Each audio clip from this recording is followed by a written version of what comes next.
y en la academia.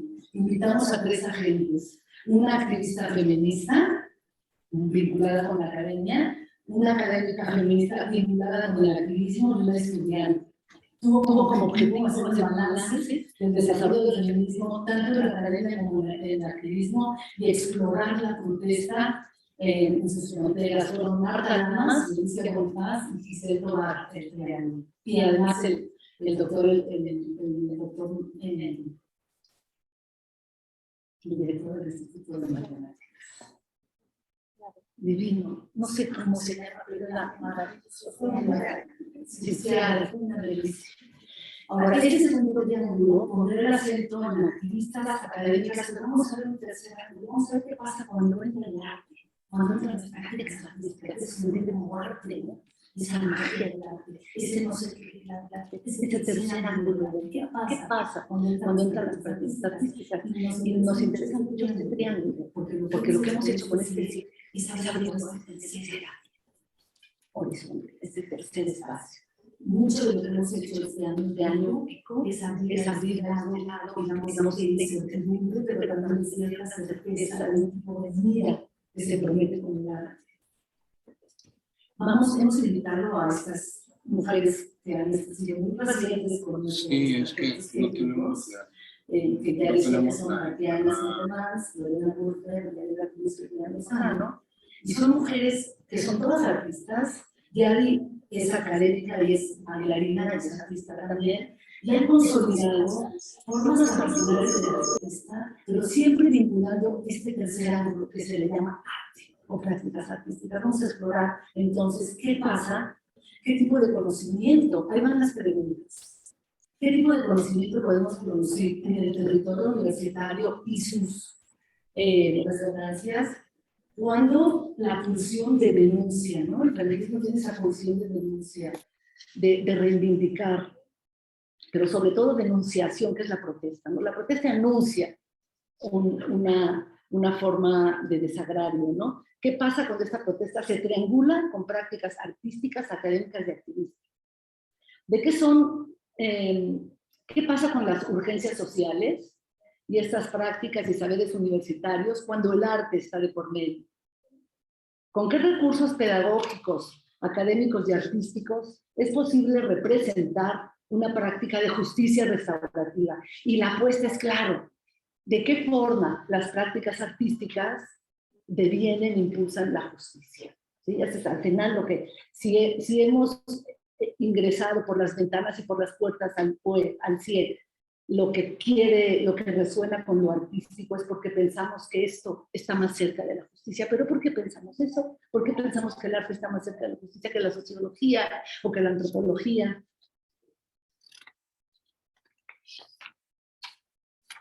Vamos a tener un tercer triángulo, y ese tercer triángulo se va de septiembre a octubre.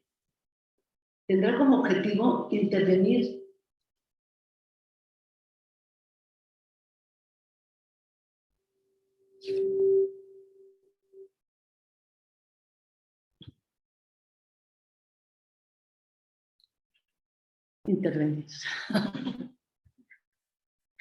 tendrá como futuro, el futuro cercano, será por ahí de octubre, finales de septiembre, y tendrá como objetivo intervenir las nociones de currículum a través de una discusión triangulada, en este caso metiendo asignaturas del currículum puro y duro. ¿Sí? Vamos a trabajar de qué forma.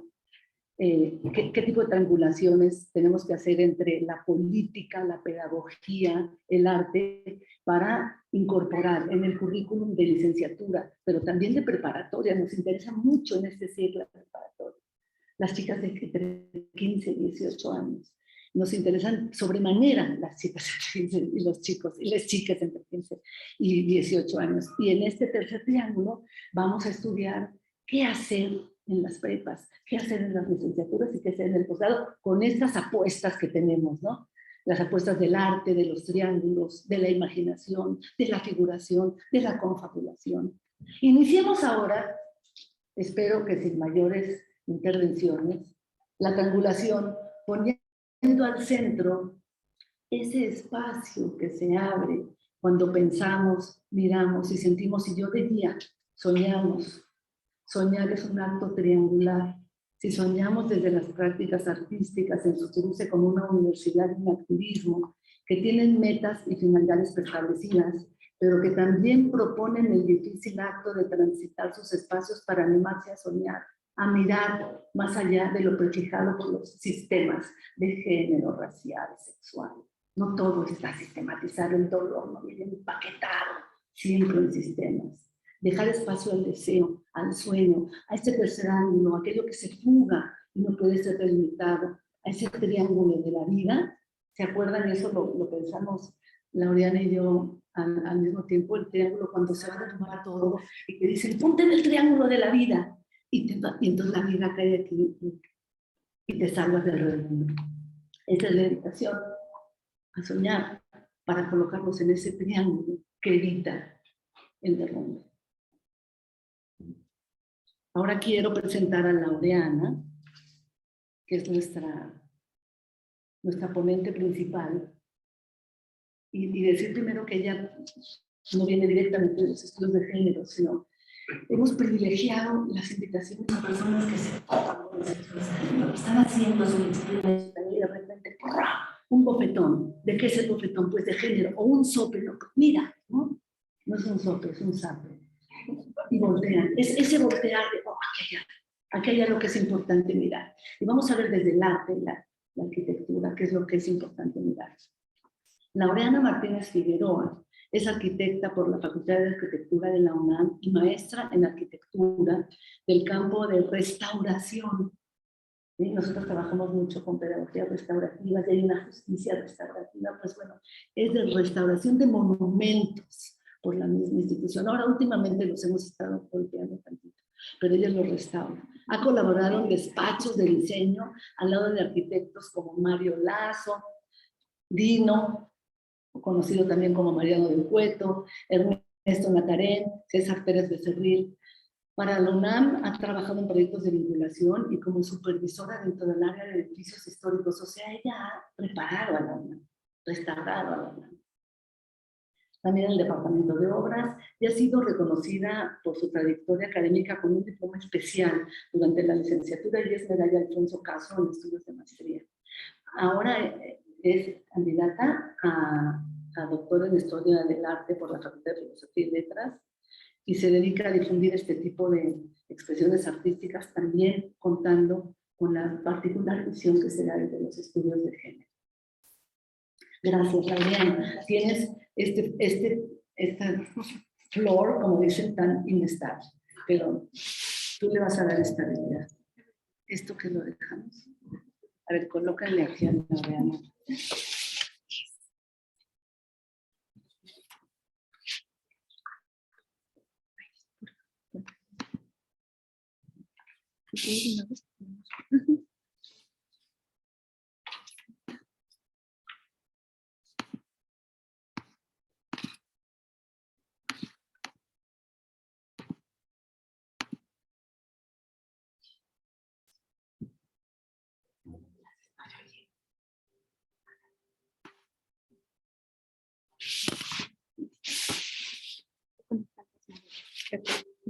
¿Me escuchan? Está apagado.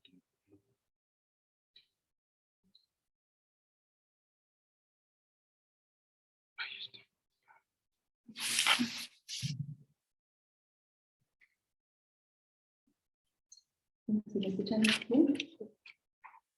Muchas gracias por estar aquí. Estoy muy emocionada de estar aquí con todos y de formar parte de este segundo foro y de este triángulo que celebra los años del poesía. Gracias, Marisa, gracias a Miki y a Giselle por la invitación y por la organización de este evento. Y bueno, quiero comenzar con un texto que titulé un poquito un sentido como de esos exámenes de matemáticas que nos ponen nerviosos, me siguen poniendo nerviosa, y se titula Dibuje aquí un sueño con 3 líneas. Ok, voy a irme lento, a ver si se escucha mejor. Ok, entonces comenzamos. Quisiera compartir esta primera frase de Cristina Pedra Garza que dice: narrar hace que mi relación con el mundo sea siempre triangular. y estoy consciente de que esa es una figura divina. El más pequeño de los polígonos es el triángulo, que se compone de 3 vértices, 3 ángulos y 3 líneas. El diablo de los números, personaje de un cuento titulado de la misma manera, afirmaba que el primer triángulo es un punto y que el punto podía pensarse como un triángulo que se ha encogido hasta ser diminuto. El texto, escrito por Hans Magnus Enzensberger, advierte en su portada que se trata de un libro para todos aquellos que temen a las matemáticas. Para mí, además de un relato divertido sobre los números y sus posibilidades mágicas, me mostró una forma distinta de aproximarme al conocimiento científico a través de la literatura. El triángulo, figura que puede ser pequeña o grande dependiendo de nuestra perspectiva, es la unidad a partir de la cual se pueden formar otros polígonos y figuras tridimensionales, y se relaciona con la arquitectura de muchas maneras. Desde los primeros dibujos infantiles que representan la casa con un cuadrado rematado por un triángulo, un techo triangular, hasta formas más elaboradas en proyectos ejecutivos, pasando por horas de sueños y utilizando triángulos de acrílico llamados escuadras. El triángulo está presente en la materia y en la imaginación de la arquitectura. Se podría decir que el pensamiento arquitectónico es triangular, pues a partir de una superficie elevándola en el plano vertical se concibe un volumen. Así, cuando dibujamos un proyecto arquitectónico, podemos imaginar el espacio a través de un proceso de diseño que oscila entre plantas, alzados y volumetrías que se van definiendo entre sí. Este paradigma perspectivista del pensamiento arquitectónico tiene sus orígenes en el Renacimiento, con León Battista Alberti, quien desde entonces basó su teoría de la arquitectura en temas de percepción visual, armonía y proporción. Afirmaba incluso que la pintura no era más que la intersección de la pirámide visual, de acuerdo con una distancia dada, un centro fijo y cierta iluminación. Como narra Giovanni Palasma en Los ojos de la piel, la prevalencia del régimen de lo óptico y la visualidad continuó en la arquitectura por mucho tiempo en detrimento de la experiencia corporal y de una lectura de los espacios desde la significación colectiva. Y es que podría decirse que cada trazo de un proyecto arquitectónico refleja algo más. Una búsqueda formal, una expresión artística, una cuestión económica, una postura política o ideológica. La arquitectura, así como el urbanismo, son disciplinas discursivas y en ellas se manifiestan todo tipo de relaciones de poder, motivo por el cual los feminismos y los estudios de género han realizado una aproximación crítica.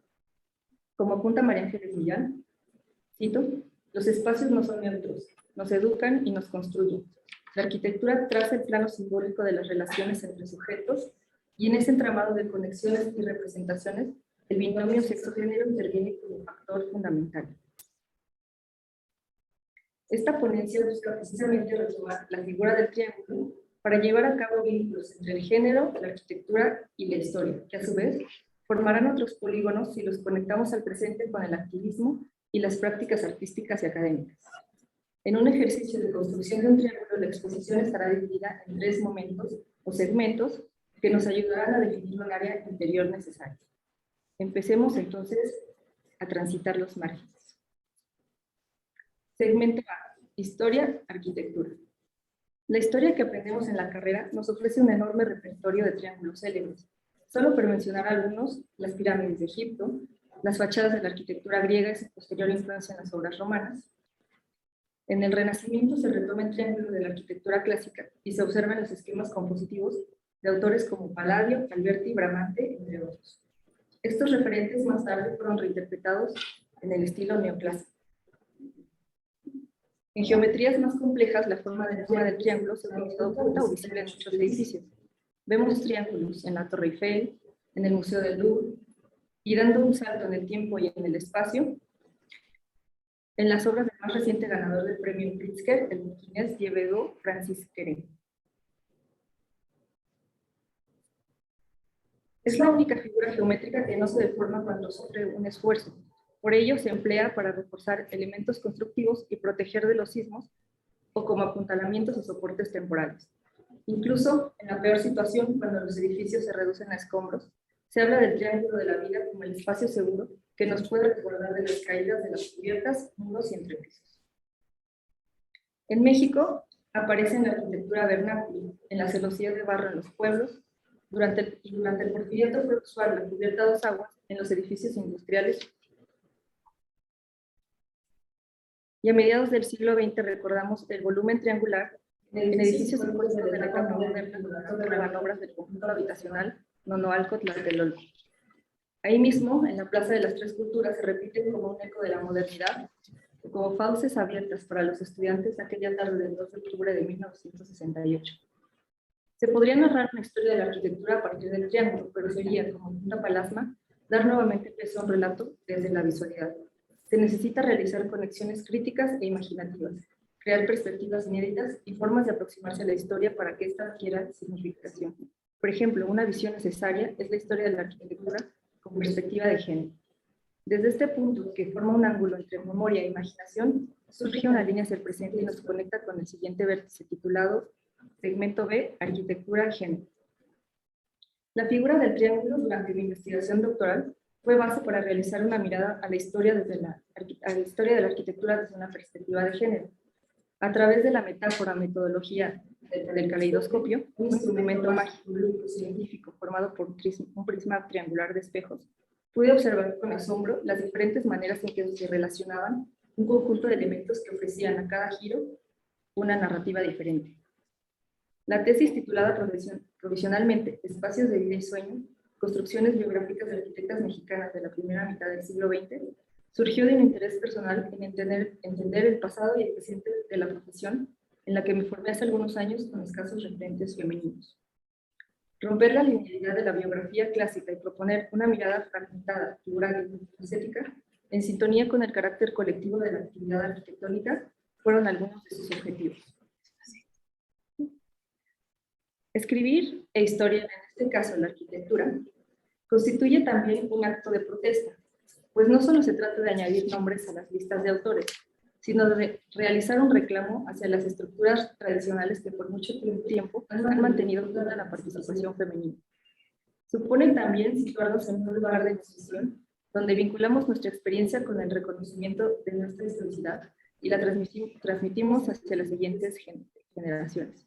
Como apunta Cristina Rivera Garza en Desmaterialización, dentro del ensayo Lo roto precede a lo entero, cito, quien escribe construye esquinas por las que alguien que está a punto de ser y de no ser da la vuelta. De la cita. Precisamente durante el periodo que comprendió la investigación, la Facultad de Arquitectura de la UNAM llevó a cabo su propio proceso de desmaterialización, por retomar el término de Cristina Rivera Garza. Por primera vez en su historia, detuvo sus actividades de manera indefinida para atender demandas relacionadas a violencia de género y cuestionar sus propias estructuras. Entre las peticiones establecidas por las distintas colectivas feministas, pertenecientes a las 4 carreras al posgrado y a las especializaciones, se encontraba el renombramiento permanente de espacios físicos de la facultad para distinguir y visibilizar el trabajo de arquitectas, urbanistas y diseñadoras mexicanas. La ausencia de espacios con nombres femeninos en las aulas responde a un contexto histórico específico, pues a principios de la década de los 50, cuando se construyó Ciudad Universitaria, la presencia femenina apenas comenzaba a incidir en el mundo profesional. Más aún, en una disciplina como la arquitectura, eran contados los casos de mujeres que ejercían el oficio. En ese entonces eran mayores los obstáculos a los que se enfrentaban para acceder a la universidad y para elegir carreras consideradas impropias para el género femenino. Excluidas tanto de la actividad arquitectónica como de la historiografía especializada, las mujeres trazaron su propio camino hasta llegar al presente, en el que colectivas como MOFA, FEMISFA y CIDIFEMS reclamaron de forma legítima el derecho a la memoria, fundamental para construir presentes y futuros más justos. La triangulación entre autoridades de la Facultad de Arquitectura, el CIDE, el alumnado y las colectivas fue compleja y exhaustiva para llegar a acuerdos en común. Sin embargo, el deseo de transformar a la facultad en un espacio incluyente, libre de violencia, fue el motor que permitió después de 6 meses retomar sus actividades. Esta voluntad de cambio en las instituciones requiere mucho esfuerzo, y como la arquitectura necesita de tiempo y espacio para materializarse. Pero cada evento o acuerdo es un logro y hay que reconocerlo. Por ejemplo, fue un motivo de gran emoción el momento en el que se renombró la Galería de la Facultad de Arquitectura en honor a María Luisa Gómez Farías, primera arquitecta titulada de México. El mismo día se inauguró la exposición Juntas, Manifestaciones Feministas y la Apropiación del Espacio Público, en la cual participaron las colectivas feministas mencionadas y restauradoras con Glitter. Bajo un mismo techo, en la culminación de un trabajo de meses, con la presencia de autoridades y familiares de la arquitecta dehesa, compartieron experiencias y posturas del pasado, presente y futuro de la facultad. La exposición a su vez conectaba la fotografía como práctica artística e informativa con el documento, el archivo, el cuestionamiento a la noción de monumentalidad y la apropiación del espacio público, y estuvo acompañada de varias manifestaciones que al interior de la facultad inundaron de violeta la mirada. Con esta imagen de una ola feminista entrando a los pasillos de la facultad, regreso al primer y último punto para trazar el segmento C, género e historia.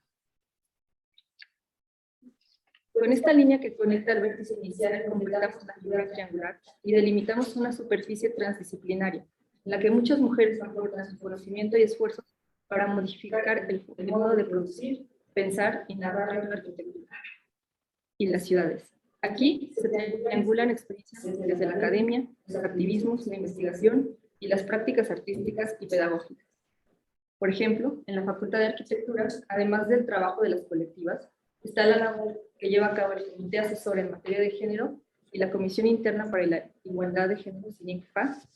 Otro grupo de trabajo a nivel internacional es el equipo de Un Día, una Arquitecta, encabezado por Zaida Mushi e Inés Moiset, que se dedica a la coordinación y difusión de la participación femenina en la arquitectura, el diseño y el urbanismo.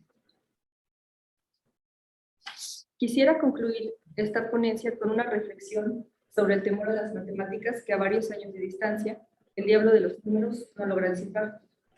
La arquitectura es una muestra de las matemáticas aplicadas a nuestro entorno, pero en un contexto generalizado de violencia como en el que vivimos, ¿cómo no temer a los números, a los datos fríos y a las gráficas de desapariciones que comienzan a tener un crecimiento exponencial, o al concepto de infinito ejemplificado en la desesperanza y el desconsuelo? En la superficie rugosa y doliente del territorio nacional, la impunidad se volvió un lugar común, un terreno triangular donde se cruzan diariamente la vida, la muerte y la ausencia. ¿Dónde ubicarnos dentro de esta realidad de vida? ¿Dónde buscar el espacio seguro? Quizá no exista una única respuesta o haya múltiples posibilidades. Como centros tiene un triángulo. Una manera es la que esboza Italo Calvino en el libro Las ciudades en diseño. Él planteaba que hay dos caminos para no sufrir el infierno que habitamos todos los días. El primero, de la indiferencia, y el segundo, y más peligroso, que conlleva un aprendizaje continuo, el de la acción. Cito: buscar y saber quién y qué en medio del infierno no es infierno, y hacer que dure y dejarle espacio. Fin de la cita. Creo que esta segunda posibilidad es la que asumimos todas y todos aquí reunidos, desde la presencia, desde la resistencia y la imaginación. Termino aquí este sueño contenido entre estas líneas, dibujando un signo final, un punto en el papel o quizá un triángulo infinito que se fuga en el espacio en busca de nuevas historias. Muchas gracias.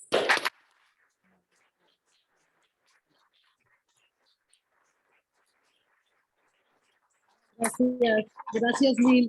Voy a introducir a Miriam, pero antes quiero relevar. No, no.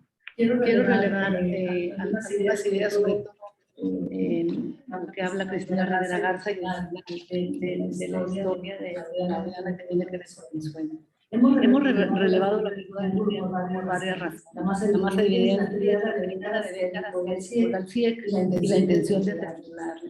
La menos evidente es la de los sueños, aquellos que se nos han cumplido y aquellos que continúan, tal vez afortunadamente, por ser motores inconscientes en fuga. En este momento tenemos los sueños y los deseos muy triangulados con la protesta, la rabia y el ruido. Muchas formas de la protesta con imaginación han sido producto de la rabia, pero también la rabia ha sido una obstrucción de conversaciones y triangulaciones muy necesarias para la política y la pedagogía. Abrir ángulos, construir horizontes desde esa tercera década, este tercer ángulo, es imprescindible en estos tiempos de rabia, pero sobre todo encontrar el espacio del recreo, nos lo apuntaba Rivera Garza, de la pausa. El recreo también es pausa, ¿no? De la pausa y del descanso necesarios para soñar. El PUEC nace a partir de múltiples sueños. Normalmente son objetivos y lineamientos pero hay sueños, ¿no? Y se mezclan entre estas oleajes. Sobresale el del momento de la institucionalización del feminismo que fueron los 90. El CIEC lo marcan también sueños, no solo objetivos. Nace de la protesta y de la intervención de feministas en contra de la violencia, pero signada por la rabia, pero también la creatividad de la conciencia. ¿A dónde nos lleva subrayar la presencia de deseos y sueños como factores de triangulación? ¿Qué nos deja traer al escenario de las negociaciones y la política, la academia, eso que se ha escapado y suspendido, que hierra, que gravita, sin tener una fundamentación, ¿no? Es el capitalismo, es el racismo, es el género, es la edad, es la sexualidad. Con estos triángulos queremos disponernos a observarlo todo, como lo hacía Clarice Lispector con sus cuentos y poemas.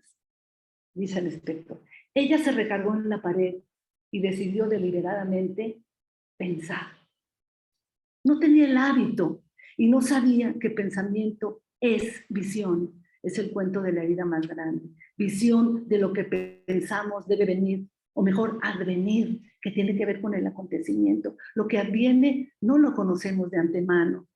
Visión para problematizar a lo que le hemos apostado, pero también visión que nos permita la extrañeza que surge cuando dejamos cierta libertad a nuestros ángulos de reflexión o los visualizamos con desplazamientos inesperados o fuera de lugar. Es decir, cuando nos damos la oportunidad de pensar triangulando, es decir, soñando. No queremos confrontarnos cara a cara ni cuerpo a cuerpo con la desigualdad o con el dolor. Queremos triangular, es decir, propiciar fronteras y lateralidades, como dirían Cortázar y Ansaldúa. Fíjense qué par, Cortázar y Ansaldúa. No hay que dejar a Cortázar fuera. Miradas de perfil, yo nunca doy la cara, doy el perfil, dice Lemebel. Laura Llevadot, gracias Marta, y Alain Badiou dirían que es urgente recobrar el sentido del acontecimiento, perfilar el suceso que no tiene todos los orígenes y raíces del dolor y de la herida resueltos y sistematizados en sistemas de género capitalista, heteronormativo, racial, colonial. Perfilar aquello que se escapa al sentido prefigurado, a todo sistema que preestablece. Subrayar que para delinear el tercer ángulo, también, además de referir a estos sistemas de desigualdad que tanto trabajo nos ha costado definir, tenemos que hacer una apertura, conceder que a veces no hay todavía palabras que expliquen el daño, como dice Badiou, contraefectuar el accidente de la fatalidad, del daño y la herida, como dice Llevadot, pero sin avanzar tantos enemigos preestablecidos, aunque en realidad muchos de estos enemigos lo son en avanzada. Convertir las fórmulas y las consignas en acontecimientos, abrir el tercer ángulo, perfilar, resonar, es el único modo de vivir más allá del victimismo y del resentimiento. No se trata de extraer un beneficio de género, racial o sexual siempre que sucede algo, sino de alcanzar también un destello de sentido, de aprender también a convertir la fatalidad. ¿Existe el azar o no? ¿O todo se debe a un sistema? En el operador de la transformación. ¿Qué necesitamos para transformarnos? Referir, esto sucedió por la raza, esto sucedió por el género, esto sucedió por la sexualidad, y luego hay un resto que deambula, un resto errante que hay que aprender. Y aquí creo que nos sirve el triángulo que vamos a ver ahora.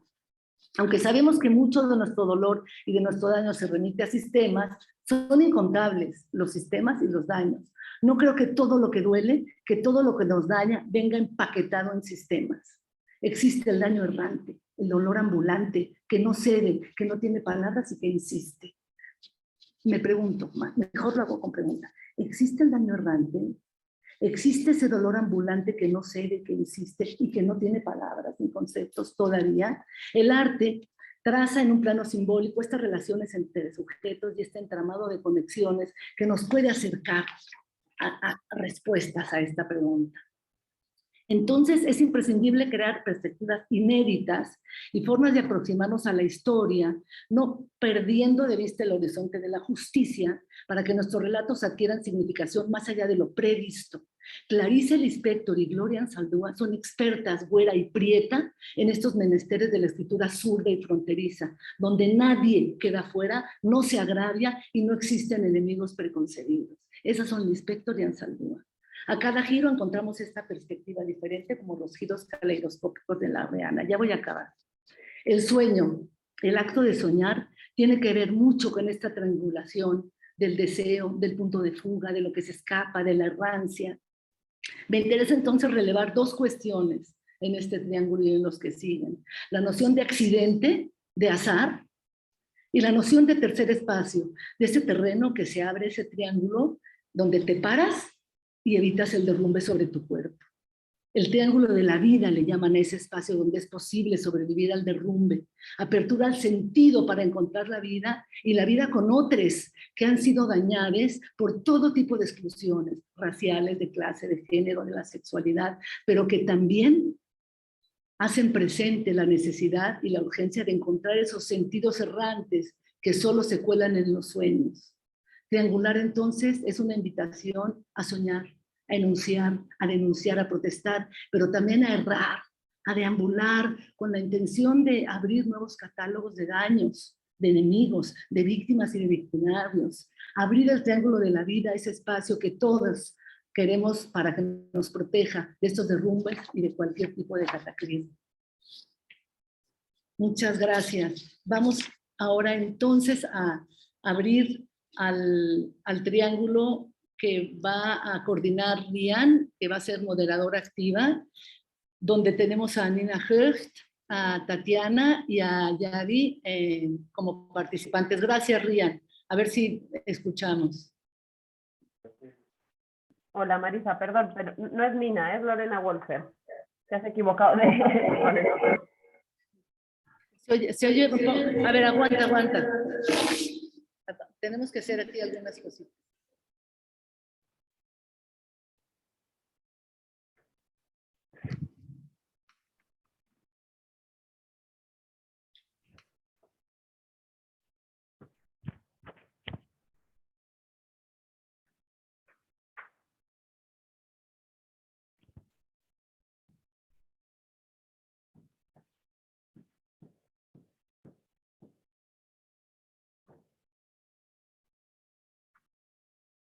¿Se oye? ¿Comenzamos ya? ¿O?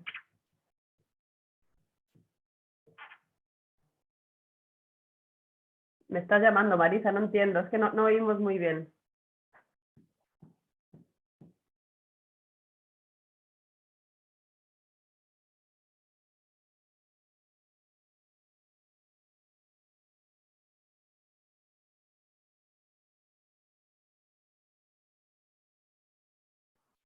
¿Me oyen? Estoy hablando con Marisa mientras intento saber si me oyen. Perfecto. ¿Sí? Ok.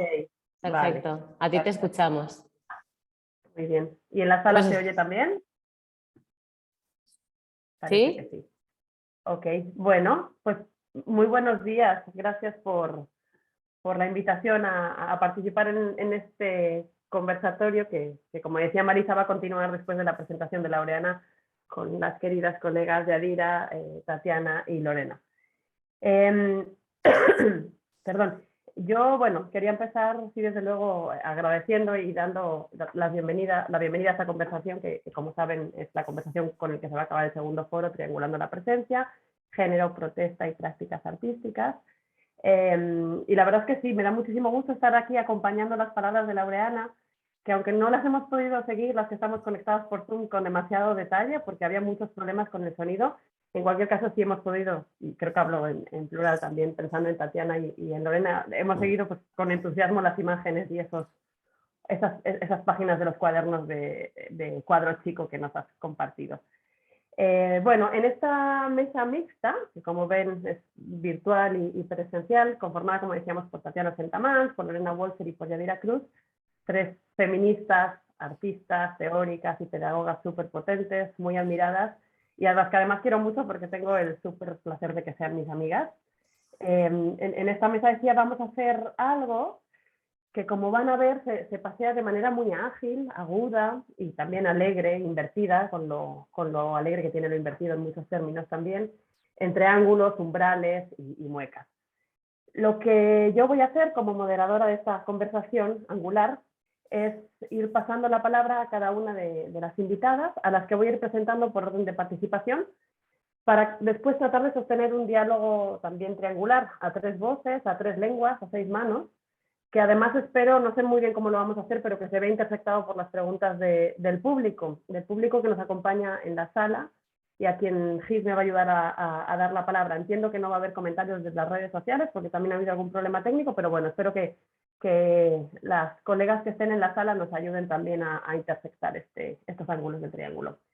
Lo que propongo entonces, un poco como dinámica de la conversación, y ya que hablamos de formas geométricas como metáforas metodológicas, activistas e incluso artísticas, nos lo ha contado muy bien Laureana, lo que pretendo que hagamos después de las presentaciones, decía, es meterle mano también a la forma de este conversatorio, ¿no? De manera que una vez escuchadas las palabras de las 3 invitadas, podamos generar un espacio donde también triangular voces, contenidos y deseos. Y para ello, lo que me gustaría es pedirles, tanto a nuestros ponentes como al público asistente, que según se vaya desarrollando el conversatorio, comencemos a tomar nota, a apropiarnos, en el sentido de hacer nuestras las palabras, los gestos, las muecas. Van a ver que el tema de las muecas es importante también, de las 3 invitadas, para al final poder tener una conversación que va a ser a 3, a 30, a 300 o a 3000 manos, no sé cuántas estamos, o lenguas, y así poder triangular también nuestras propias palabras. Y hacer, no sé, me está diciendo algo Marisa, perdón. Marisa. No sé si se está oyendo, si no se está oyendo. ¿Sí?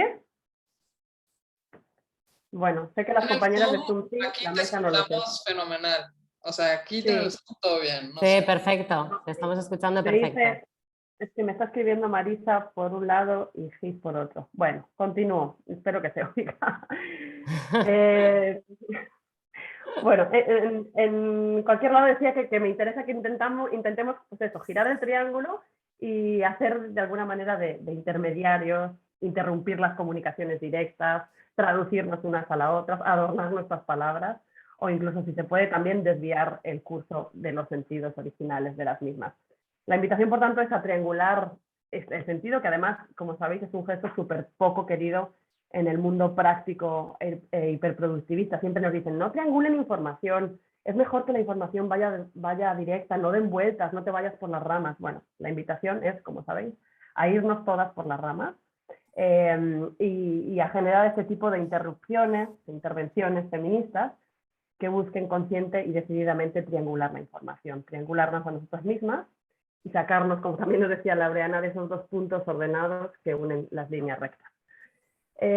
Comenzamos entonces con Tatiana, a la que voy a dar la palabra después de presentarla, con una intervención que además, como van a ver, nos va a poner a pensar y a cantar, quizá también a bailar, Tatiana.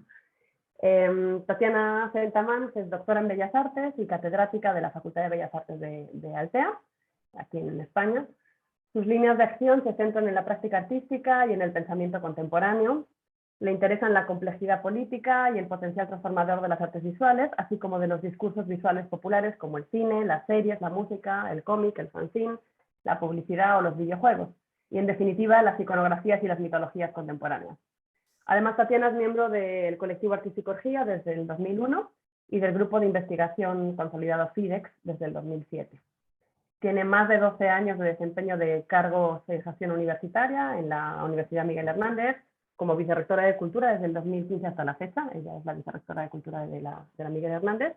También fue vicedecana de grado de la Facultad de Bellas Artes y en la actualidad y desde el 2017 es la directora del Máster Universitario de Estudios Culturales y Artes Visuales, Perspectivas Feministas y Queer, MUECA, del que nos va a hablar de manera especial en su intervención. También es miembro del Consejo Rector del IBAM, del Consejo Asesor de Cátedras Institucionales y muchas otras cosas. Tatiana, te voy a dar la palabra y voy a compartir yo tu presentación. Gracias. Perfecto. Gracias, Rian. No sé si primero, si me escuchan bien, o voy a tener que compartir yo mi pantalla para que se pueda escuchar brevemente. Voy a intentar. Va. Estamos aquí un poco a ciegas.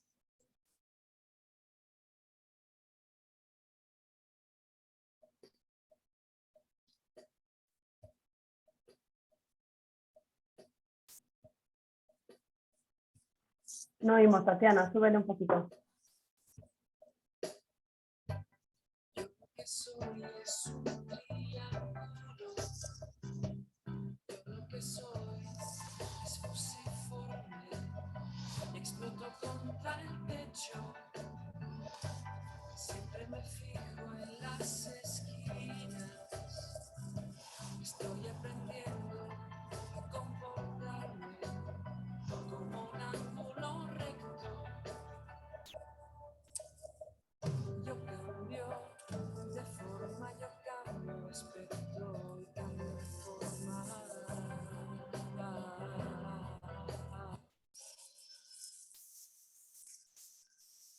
Voy a dejar de compartir, que es una canción muy bonita y si no vamos a estar todo el rato escuchándola hasta el final y tengo muy poquito tiempo. Bueno, buenas tardes. A ver, por allá, a ver, porque no veo la pantalla. Estás compartiendo tú, ¿no? ¿Verdad, Ri? Vale, sí, ahora ya la veo, perfecto. Buenas tardes a todos, bueno, allá buenos días y bueno, gracias en primer lugar a la invitación, a Marisa y a todo su equipo, en especial a Gis y a Nick y a Rian por la presentación. Siempre es un gustazo estar en el CIEG y en la UNAM acompañada de buenas amigas, de excelentes investigadoras y artistas y compañeras de activismo tanto dentro como fuera de la academia. Bueno, he empezado con esta cita musical del tema Cambio de forma, incluido en el disco del dúo español Astrud, Cambio de idea, perdón, del año 2000, que me define muy bien. Yo lo que soy es un triángulo, empieza diciendo la canción, me define. Tengo un lado que es activista, un lado que es artista y un lado que es academia por todos estos cargotes que ha estado enumerando Rian.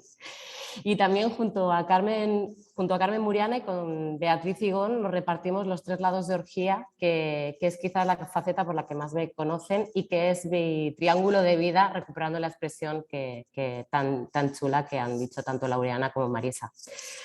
Esta presentación, digamos de otro modo, va a dar cuenta o quiere dar cuenta de otra triangulación invertida, que es un máster de investigación que aúna arte y activismo desde el año 2017 y que es una mueca colectiva a la academia y desde la academia de la que formo parte desde su creación. Como decía Rian, mueca es el acrónimo del máster universitario en estudios culturales y artes visuales, perspectivas feministas y queer. Y para comenzar es un gesto como ejercicio de denominación en la academia. Denotativamente es una contorsión del rostro, generalmente burlesca, dice entre comillas el diccionario, el DRAE. Connotativamente apela a lo corporal, lo torcido, lo queer literalmente en inglés, lo crítico, lo paródico, lo humorístico, lo expresivo, lo subjetivo. Y nombrarnos mueca también es apropiarnos de un cierto discurso del odio, poniéndonos la careta de la mueca para empoderarnos como quien se autodenomina marica o en mi caso feminista y boyera dentro de la academia. Como sigue la canción, mueca también es fusiforme, como los principales músculos de las extremidades humanas. Fusiforme también es la estructura que tienen ciertos organismos, especialmente peces y aves. Y la finalidad de esta forma es combatir precisamente la resistencia o la fuerza opositiva que ejerce un cierto medio, en este caso la academia, respecto a la dirección de avance de ciertos cuerpos dentro del mismo, como el mío. Al hilo del leitmotiv de este seminario es curioso como para obtener un diseño fusiforme de manera muy sintética solamente hay que contraponer dos o más triángulos. Mueca es un pez triángulo, como el pez ángel, y también es el despliegue triangular de un determinado vuelo académico invertido que avanza a pesar de la fuerza positiva de la academia hegemónica española. La primera ficción que tuvo que confrontar como proyecto académico fue imaginarse políticamente adoptando la forma de un programa oficial de maestría universitaria con orientación investigadora hace ya 8 años. Y retomo el tema de la imaginación que decía Marisa y el deseo del que voy a hablar. Y esta cosa de desear este programa lo hicimos desde una universidad pública muy joven del sureste peninsular de España y en particular desde un campus periférico de la Universidad Miguel Hernández a la cual pertenezco, que está ubicado en la pequeña localidad marítima de Altea. Quizás pensaba cuando escribía estas palabras que esta posición ni central ni hegemónica y por ello menos vigilada hizo posible lo inesperado, que es la mueca en este caso. El ascendiente feminista de mueca es fundamental. Como dice Griselda Pollock, y abro comillas, la tarea inicial de una historia feminista del arte es, por lo tanto, una crítica a la historia del arte misma. cierro comillas, y por tanto a las estrategias y herramientas para dar cuenta de lo sucedido y transmitirlo también en las aulas. Por ello, esta mirada crítica favorecerá el desarrollo de otras metodologías y puntos de vista para la investigación y la producción epistemológica, en forma de publicaciones específicas, en forma de una literatura específica, de encuentros, de exposiciones, proyectos culturales y también en forma de nuevas pedagogías, como en este caso Mueca. Académicamente, por un lado, fueron un espejo en el que mirarnos los seminarios de posgrado del PUEG, después CIEG, de la UNAM, que hemos tenido la oportunidad de conocer desde dentro, desde hace ya más de 10 años, aunque también lo serían experiencias más lejanas en el tiempo que conjugan arte y feminismo. Las artistas feministas en particular, además de para generar, cohabitar y dirigir espacios propios, se han organizado para intervenir en la formación crítica de las nuevas generaciones.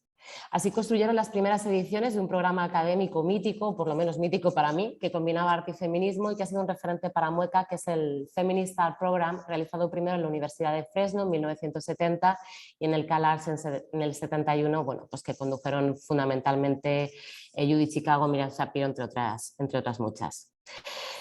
En cualquier caso, y siguiendo con Mueca, no solo no contábamos con antecedentes estatales específicos, tampoco en habla española, sino que nunca antes habíamos impartido ni organizado un programa académico complejo online. Y tengan en cuenta que hago referencia a una época pre-COVID-19.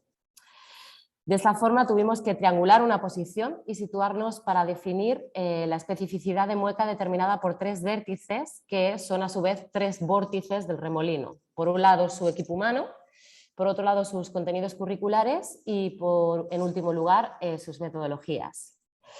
Para ello había que pensar cómo podíamos empatar la estructura de un plan de estudios oficial y todo el peso normativo que la palabra oficial implica, con el deseo, y aquí vamos a hablar de muchos deseos, de contar con muchas voces diversas, con especializaciones variadas que compartieran sus saberes, con el deseo de que hubiera muy pocas asignaturas para reducir el número de trabajos y aumentar el tiempo para investigar, para imaginar, para debatir, y que todo esto además fuera conciliable con otras actividades personales del estudiantado, de su propia vida, de su propio modo de subsistencia, con el deseo además de que tuviera pocas plazas para poder atender personalmente al estudiantado, ya que el carácter online pensábamos que iba a hacer posible reunirnos a bajo coste desde diversos lugares, pero presumíamos que podría aportar cierta frialdad.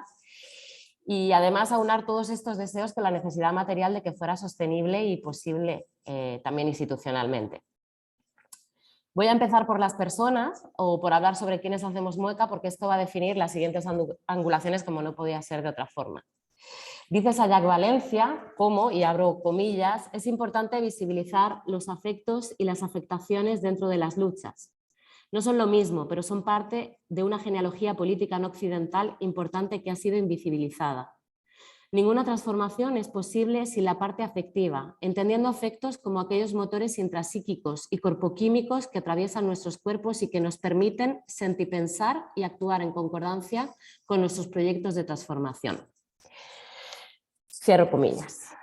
Cuando imaginábamos Mueca, lo primero fue pensar quién formaría parte de su equipo, quiénes deseábamos que dieran clase y por qué. Bien, la composición del equipo docente Mueca se fundamenta en una red político-académica y afectiva previa y deslocalizada, donde no están todos los que son por cuestiones obvias de espacio y por tanto donde su integración va a responder también a las necesidades del diseño curricular transdisciplinar del título para reunir diferentes perspectivas críticas, pero también para que no se solapen alrededor de las 4 materias de estudio fundamentales.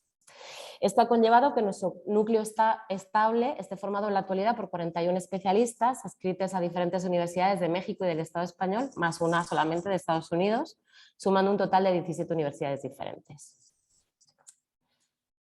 Vamos a sus contenidos curriculares y características principales y por explicarlo de una manera muy reducida y yendo al grano, Mueca tiene una carga de 600 horas, aquí es el equivalente a 60 créditos que se articula en 2 semestres. Durante el primer semestre se desarrollan los principales contenidos al hilo solamente de 4 asignaturas, cuando lo habitual suelen ser 10, 15, etc. Y en el segundo semestre se desarrolla únicamente el trabajo de fin de máster. Esta estructura de 5 materias se corresponde con la posibilidad de división de 5 triángulos equiláteros de un pentágono rectangular, donde se reproduce esta triangulación todo el tiempo arte, activismo y academia. En el primero de estos triángulos tratamos de incitar a retorcer las herramientas, a encarnar la mueca metodológicamente, a sostener estanterías torcidas, como dice Rian en su clase, donde quepan otras referencias bibliográficas y de otra forma, adoptar metodologías carroñeras, como sugiere Jack Halberstam, o investigar de una manera nuestra activista, situada y encarnada. En el segundo pensamos los contextos políticos de manera crítica y realizamos un esfuerzo por conectar al estudiantado con las genealogías feministas y LGTBIQ+. Qué importante, ¿no? Introducimos la perspectiva también descolonial, porque trabajamos desde acá, pero también desde allá, y señalamos los hitos principales de las distintas luchas, poniendo en valor el aprendizaje cruzado intergeneracional y que la memoria es una cuestión que mantiene vivos y sin retrocesos los activismos, y es bien importante. En el tercero proponemos diversas angulaciones para abordar las prácticas artísticas en relación a los discursos políticos y para ellos ponemos diversos referentes y poéticas en torno a temas como el género, la disidencia sexual, el capacitismo, la racialización, la estigmatización de la enfermedad, el potencial de la performance o de las propuestas en espacios públicos y estrategias de imaginarios diversos en el ámbito de la creación visual.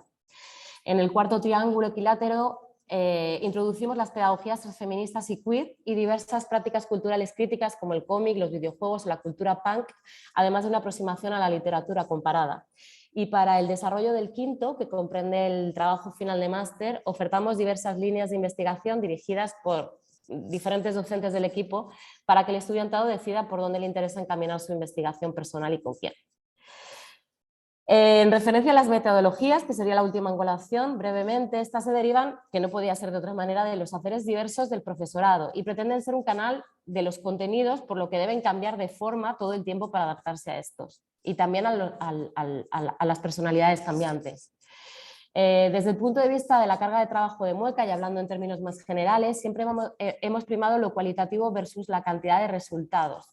Y entonces, de alguna manera, en este sentido podríamos decir que apostamos por una cierta contraproductividad en un sentido contrario a las lógicas del capitalismo cognoscitivo que ahora están tan de moda en la academia. Frente a la calificación damos más importancia a la evaluación como una parte importantísima del proceso de enseñanza-aprendizaje y por otro lado mueca intenta poner los cuidados en el centro, no sé si lo conseguimos siempre pero lo intentamos, creando un espacio virtual seguro de discusión y aprendizaje donde lo único que no va a estar tolerado es precisamente la intolerancia, la discriminación o la violencia, haciendo que la ratio docente-estudiante sea de casi 4:1 porque ofertamos solo 15 plazas por curso y tenemos 41 profesores, propiciando que todos los materiales estén disponibles 24/7 en el campus virtual, la orientación de las lecturas y visionados, la grabación de las clases, etcétera, lo cual facilita estudiar en cualquier momento y lugar y por lo tanto conciliar. Y aquí pienso siempre en Alzaldúa, se puede estudiar mueca también estando en el baño o en la cola del súper, o que la comunicación sea fluida entre otros gestos o muecas. Quisiera acabar mi presentación retomando el estribillo de la canción, ya que como directora y responsable de mueca en todos estos años considero que, o pienso o creo que la estrategia fundamental para triangular arte, activismo y academia, que es la que me ha servido a mí, es cambiar de forma y cambiar de aspecto de manera continuada. Muchísimas gracias.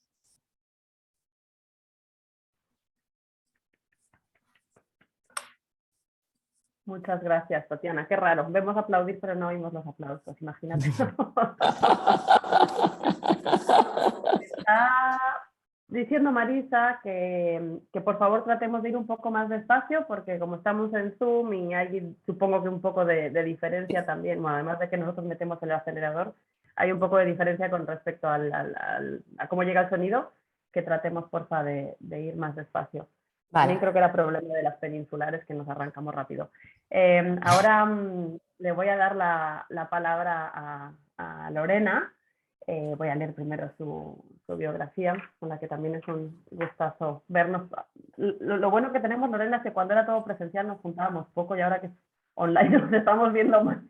Por lo menos eso es algo rico que sacamos de todo esto. Lorena Wolfer, desde hace más de 20 años, ha trabajado como artista y activista cultural.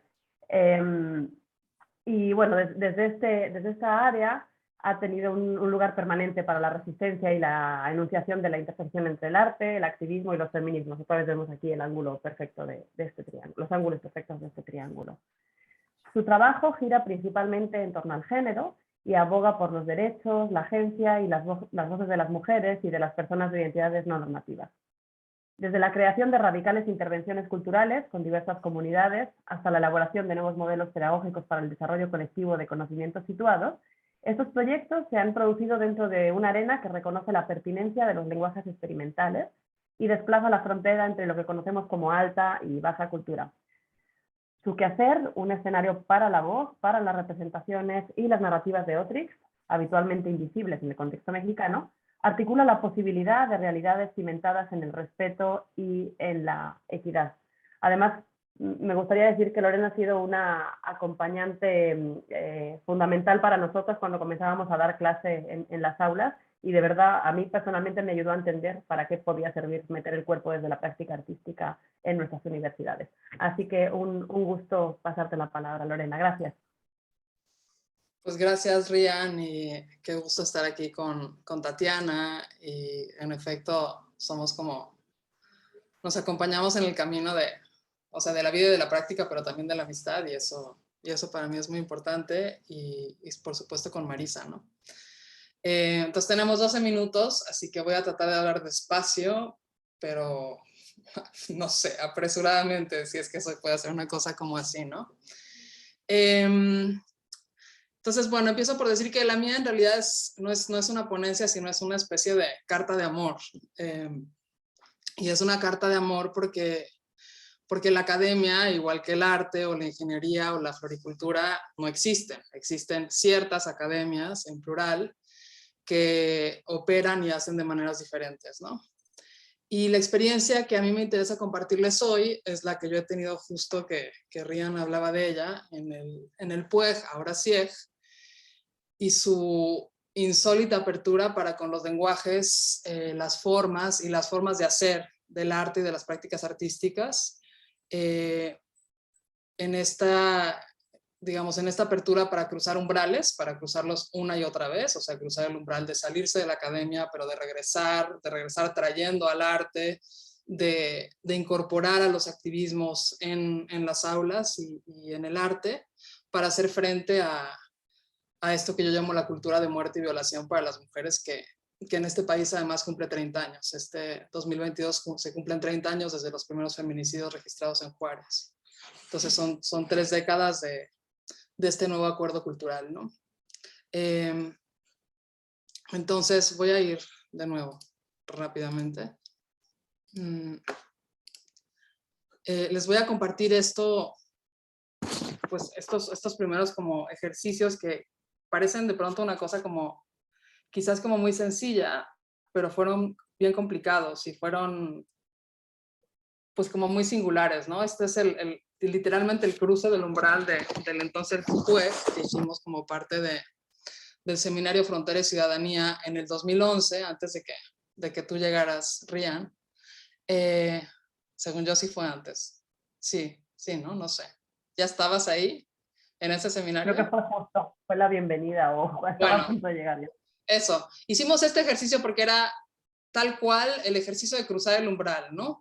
Y en ese momento Marisa me invitó a participar en el Seminario Frontera y Ciudadanía, haciendo una cosa bastante insólita y que para mí además ha sido indispensable en mi hacer, que es utilizar el arte para acuerpar y bajar desde la cabeza hasta el resto del cuerpo y de las extremidades eso que se estaba discutiendo en el seminario. Entonces, encontrar formas de habitar el pensamiento y las ideas, encontrar formas de encarnar esos movimientos, esas modificaciones que íbamos viendo en el seminario, ¿no? Uno de los ejercicios que siempre tenemos como muy presentes con Marisa es un ejercicio que hicimos en torno al asco. El asco claramente como construcción de otredad, pero el asco en singular, ¿no? Y yo invité a los participantes a que trajeran a la mesa eso que les producía asco para analizar desde el singular y desde la experiencia individual cómo era que se estaban construyendo otredades, ¿no? Entonces, de nuevo, fue una apuesta fabulosa la de trasladar al cuerpo el conocimiento, encarnar, ¿no? Como los saberes y encontrar formas de cruzar umbrales, que esta imagen me encanta, ¿no?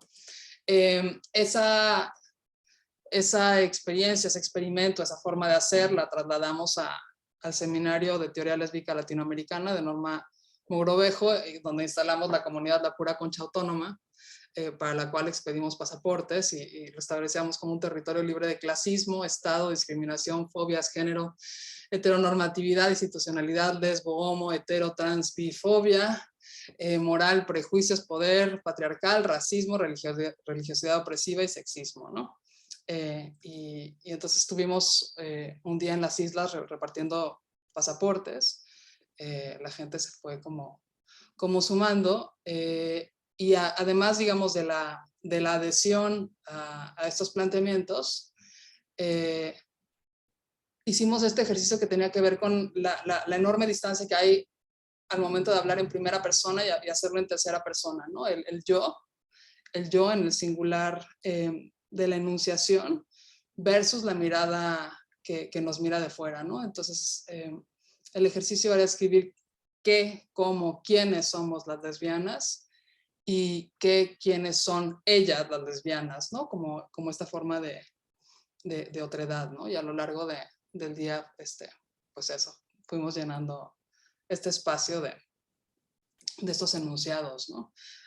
Como parte también de una actividad del CIEG, creo que también en el 2011, en el 2012, mucho antes de la toma de las facultades, mucho antes del Me Too, instalamos esta manta afuera de la Facultad de Filosofía y Letras, y era pues una forma de sacar a la luz, digamos, enunciar eso que esconden las aulas, ¿no? En términos de violencias y discriminación, a partir pues de siempre como poner de frente pues las leyes y los estatutos que se supone que están ahí para protegernos, ¿no? En este caso el Estatuto General de la UNAM y el Plan de Desarrollo de ese momento, ¿no? Y de nuevo, a lo largo del día, las personas que estudian y que dan clases en filosofía y letra fueron llenando esta manta, ¿no? Pues no sé, hay muchas y no hay en realidad como mucho tiempo para leerlas como suelo hacer, ¿no? No es lo mismo como poner la imagen que leerlas y leerlas en voz alta, ¿no? En fin, hay de todo. En este cruce de umbrales, también hay estas otras, digamos, experiencias con el PUEG, entonces PUEG, ahora CIEG, como el lanzamiento de esta convocatoria para un proyecto que hice ya, no sé, hace muchos años, hace como 10, 12 años, que es ahora parte de la colección del MOAC, que empezó justamente en el MOAC, que se llamó Evidencias, y que era una invitación para que en un principio solo estaba dirigido a las mujeres estudiantes, maestras y trabajadoras de la UNAM. Digamos, muy rápidamente lo abrimos a todas las que quisieran participar, pero una invitación para que ellas donaran objetos que hubieran sido empleados para ejercer cualquier tipo y modalidad de violencia contra ellas, ¿no? De nuevo, no hay tiempo para irnos de una en una con detenimiento, pero estos son algunos de los primeros objetos recabados en un refugio aquí en la Ciudad de México. Este es alcohol y encendedor, una cadena de perro, y estos cuchillos de cocina que donó el colectivo Todas Somos Ali con respecto al feminicidio de Ali Desiree Cuevas, que era estudiante de letras clásicas en la UNAM y que fue apuñalada por su entonces pareja, ¿no?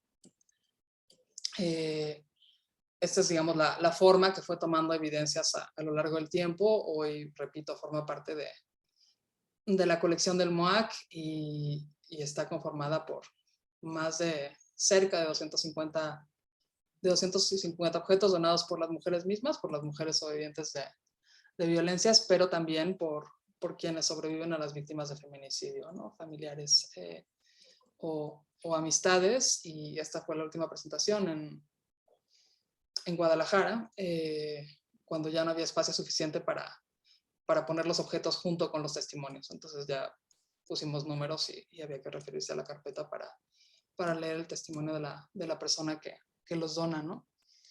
Y en un brinco como de tiempo, ¿no? En esto que sigue siendo mi carta de amor al CIEG, y a Marisa y al equipo de Marisa, nos brincamos a este proyecto que armamos pues hace apenas unos meses, que se llama Las Victorias, que son una serie de stickers para WhatsApp que comisioné a diferentes amigas y colegas para este aniversario, ¿no? También planteando en buscar y en encontrar estas otras formas de circulación para el arte activista feminista, ¿no? Que no tuviera nada que ver ni con la academia, ni con las aulas, ni con los museos, ni con los centros culturales, sino que pudiera salir al mundo, ¿no? Y estos son una selección de stickers, pueden descargarlos si entran al sitio del CIEG. Están las ligas, estos son los stickers de Serrucha, de su proyecto Históricas, que son fotografías de la toma o de las tomas de la Victoria Alhada y de otros espacios. Que es mi WhatsApp de despedida ya de cajón para siempre con todo el mundo. Estos son los stickers de María Chacucher, de su proyecto Indignadas, que son, digamos, ilustraciones digitales de imágenes que vienen de medios, que ella retoma y transforma en stickers. Esta es la lenguaja de Betsamé, ¿no? Que también se ha convertido en una forma imprescindible de comunicación para mí. Esto es Invasorix con su proyecto Amigas Imaginarias, ¿no? Con sus citas a sus amigas reales e imaginarias, vivas y muertas. Y por último, esto es mi proyecto que se llama Señalamientas, que lo que buscaba también es pues proporcionar una herramienta útil para nombrar las violencias que sucedan en las conversaciones, ¿no? Ahora que vivimos y que trabajamos y existimos en WhatsApp, igual que en el mundo real o aquí en este Zoom, para poder señalar eso que vivimos en esas interacciones. Parte de, digamos, mi carta de amor se acaba aquí, porque también ha habido otras instancias con las que he podido trabajar, pero sin lugar a dudas creo que la apuesta del CIEG para mí ha sido indispensable para conformar, digamos, mi mundo, mi forma de hacer, ¿no? O sea, mi posicionamiento y mi forma de situarme, ¿no?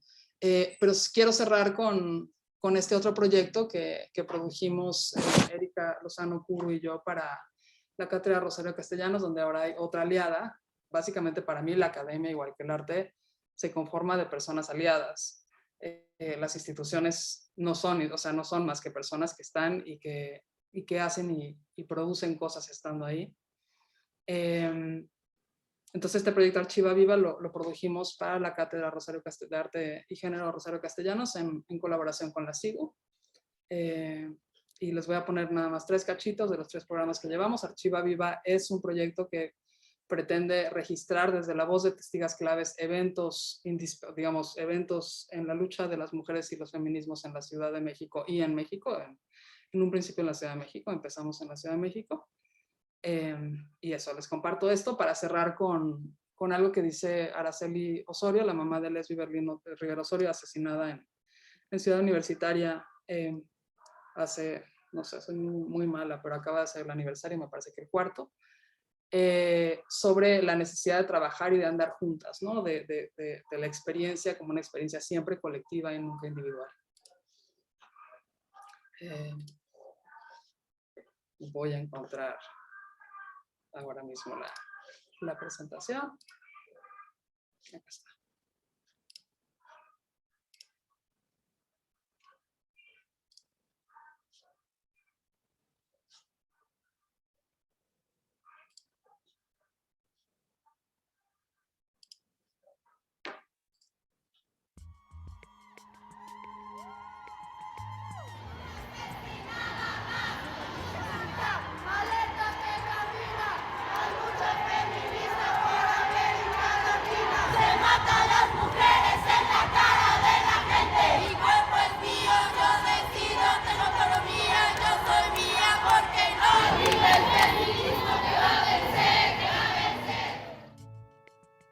Me siento indignada permanentemente.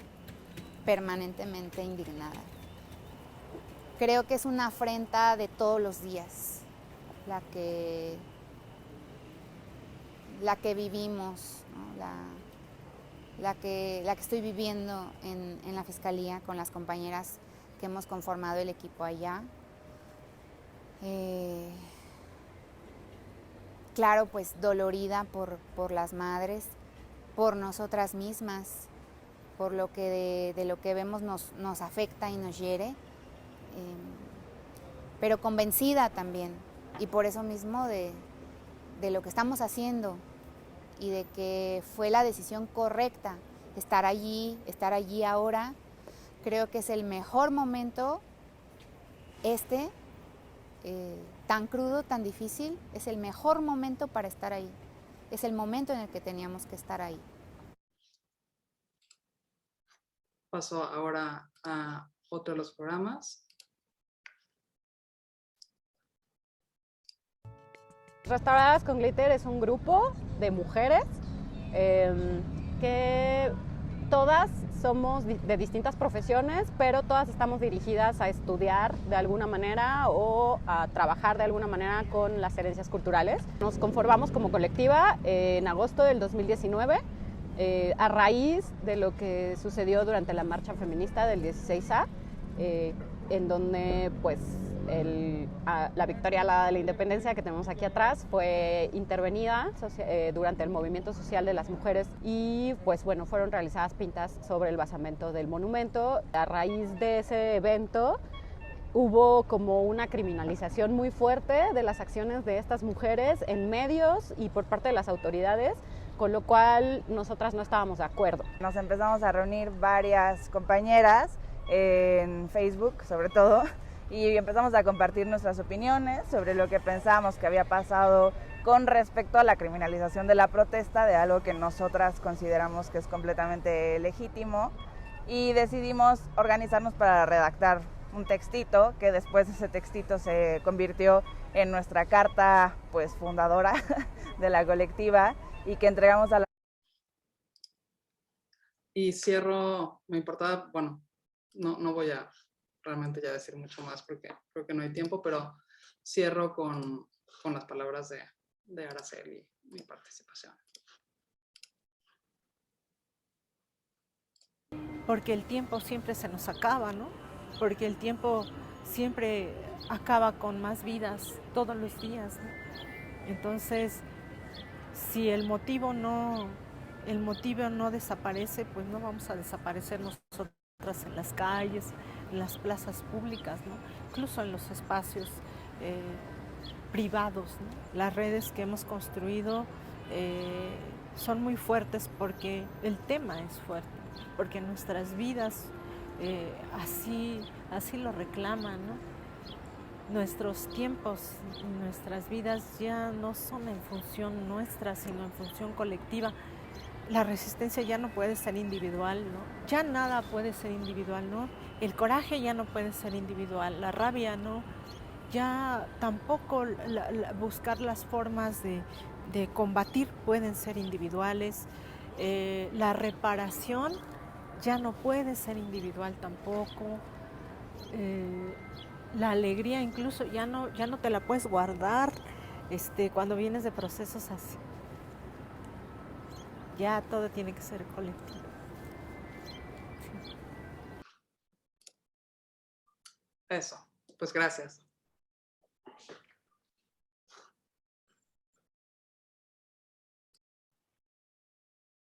Mil gracias, Lorena.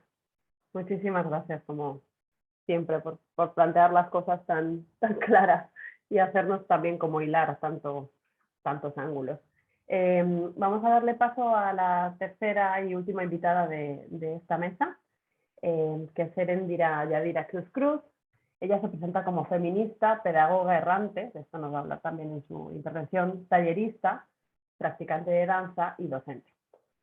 Yadi es pedagoga por la Facultad de Filosofía y Letras de la UNAM, ha desarrollado estudios sobre el cuerpo y la afectividad, es integrante del proyecto Mujeres en Espiral desde el 2013 y ha participado en el desarrollo de talleres de sensibilización con perspectiva de género dirigidos a mujeres privadas de la libertad y a personal técnico y de seguridad penitenciaria. Actualmente Yadi estudia la maestría en pedagogía en el posgrado de la UNAM y desarrollando una tesis que de momento ha titulado Pedagogías en movimiento, prácticas performáticas y gestión de la justicia espacial en las protestas feministas. Además es responsable del Departamento de Pedagogías Críticas y Restaurativas de la Secretaría de Proyectos Estratégicos del CIEG. Yadi, adelante. Gracias.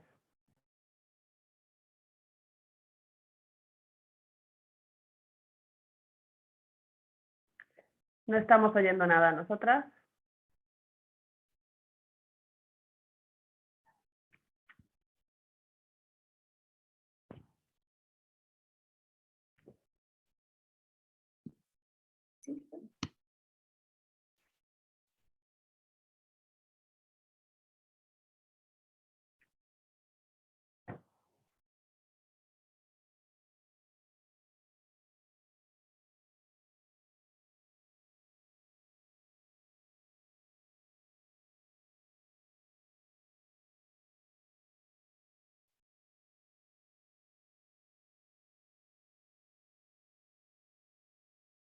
Gis, ¿podrás quitarle el mute a ustedes ahí en el Zoom, en la laptop? ¿No me oyen? Muy buen día a todas, a todos, a todes. Pues agradecida y emocionada por la oportunidad de estar presente en esta mesa. Gracias por todas las gestiones, Gis, Nick, todo el equipo. Dani, gracias, Mari, Laureano, a todas por sus excelentes intervenciones.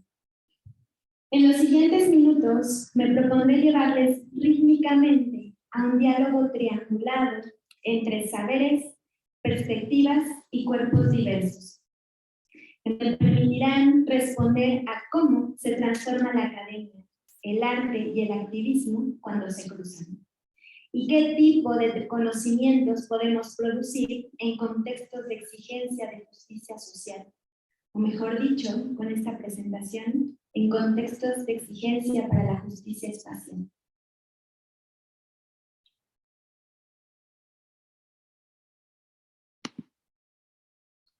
El triángulo que propongo interconecta los saberes de la geografía feminista, los estudios de performance y las prácticas restaurativas para leer lo que las prácticas performáticas en contextos de protesta feminista pueden aportar a las pedagogías. Transitaremos desde un breve antecedente político, social, cultural que motivó mis intereses en 2019, el Comparte Danza Zapatista, para relatarles la potencia que miro cuando pedagogía y prácticas artísticas dialogan. Posteriormente, problematizaré el escenario de las ciudades y las plazas como escenarios de la modernidad que legitiman formas de aparición y distribución desigual de las corporalidades traducidas en prácticas de injusticia espacial, social y cultural. Cerraré con lo que la intervención performática Danzando Sin Miedo, llevada a cabo por el colectivo Mexafem en la Plaza Mayor de Torreón, en Coahuila, aquí en México, en el marco del 8M de 2021, aporta a las prácticas restaurativas. Marcado de pasos. Una de las primeras pistas en el marcado de pasos de estas reflexiones surgió en 2019 con el evento zapatista Primer Festival de Danza Báilate Otro Mundo, el cual consistió en una convocatoria abierta por parte de los pueblos zapatistas a todas las y los artistas de danza, teatro y otras prácticas artísticas que quisieran participar en el Caracol 11 Nueva Zona de Tulanca. La lucha zapatista se caracteriza por tener como perspectiva de reinvención de otros mundos posibles a la escucha de modos de ser y hacer, que solo se dan en los encuentros, entre geografías, saberes, cuerpos y tiempos diversos. ¿Por qué, me preguntaba, en su propuesta, la danza se constituía en un camino más? Quizá porque en la danza los cuerpos se presentan, representan y reinventan espacios y tiempos, y porque traer al cuerpo a bailar como forma de hacer política otra, permite otras formas de presencia, de silencio, escucha y diálogo corporal, social y cultural que incorpora y reconoce la dimensión afectiva. La presencia siempre requiere de un ejercicio de reciprocidad, de reconocimiento, de conciencia de la otredad. Entre los comunicados de la convocatoria que hacían los zapatistas, se describe a un animal nuevo en el caracol, la ballena, el nuevo escenario habilitado para el encuentro, pero también la metáfora del mundo. Y a unas niñas danzantes sobre ese escenario, la calamidad y la esperanza. Y a un Pedrito incrédulo por ver a la ballena, incrédulo y con hambre. Las preguntas directas del pueblo zapatista hacia quienes quisieran asistir fueron: ¿se puede bailar el aire? La danza, aparentemente tan lejana de todo, ¿puede trazar solo con movimientos un sueño? ¿Se puede bailar una ballena herida? Ustedes han de pensar, los zapatistas, siempre como que están viendo otra película, piensa usted para sí. Como si cuando hablaran del mundo no se refirieran a este que se padece. Como si en una nave espacial eligieran mirar no el mundo que queda detrás, sino el que se esconde en algún lugar del universo o de su imaginación. ¿Se puede imaginar la banda sonora de un mundo nuevo que insumiso surge de los escombros del otro que ya cruje imperceptiblemente? Estas preguntas dejan ver una manera distinta de construir y articular el conocimiento sobre el mundo herido, que debe ser sanado y reinventado, restaurado, que debe ser danzado para que otro sea posible.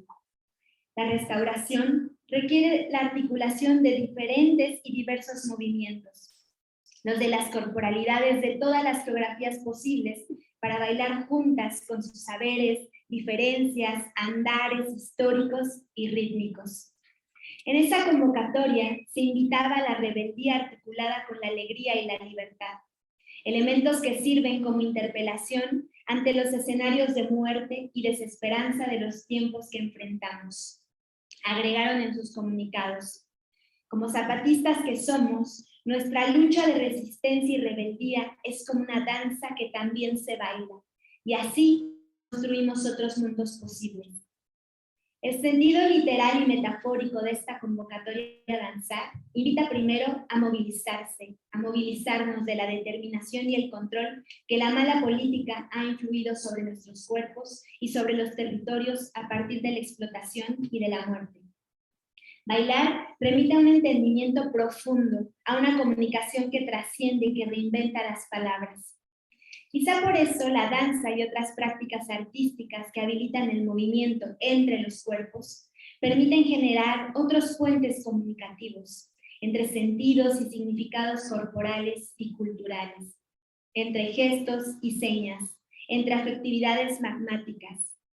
Los afectos, dice Diana Taylor, a diferencia de las emociones que son nombrables e identificables, son las intensidades pegajosas que se encuentran dentro de y entre los seres vivos.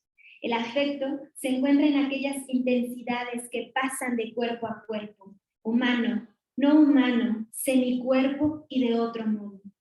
En aquellas resonancias que circulan acerca de, entre los cuerpos y mundos, que se pegan a los cuerpos.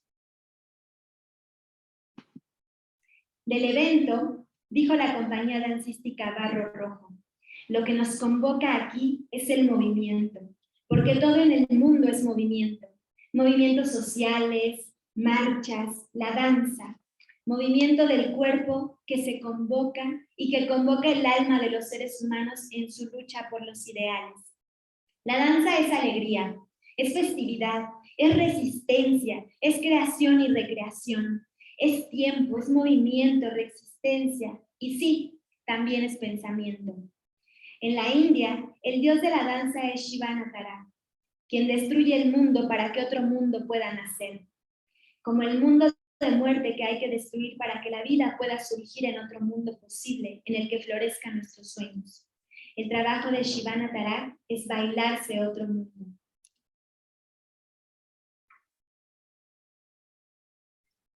Escenarios de violencia, escenarios de emergencia social.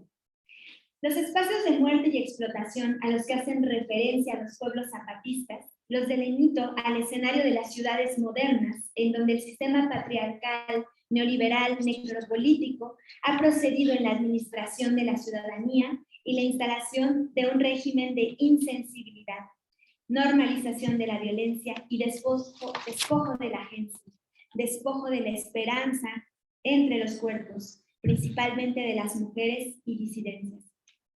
La modernidad es este escenario donde el poder danza, pero donde no todos pueden danzar de la misma forma.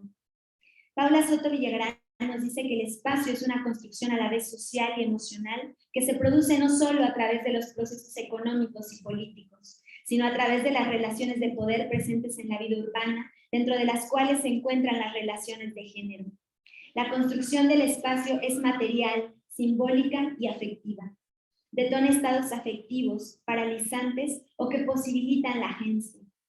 Sayak Valencia, en Capitalismo Gore, nos permite reconocer en la espectacularización de la violencia y la conformación de un régimen de insensibilidad el contexto de un capitalismo neoliberal que despoja al Estado jurídico de su soberanía y la deposita a manos del crimen organizado, que encuentra en la muerte y su mercantilización la sobrevivencia del sistema de mercado que banaliza los cuerpos y la vida, que los despoja de reconocimiento y los vuelve desechables.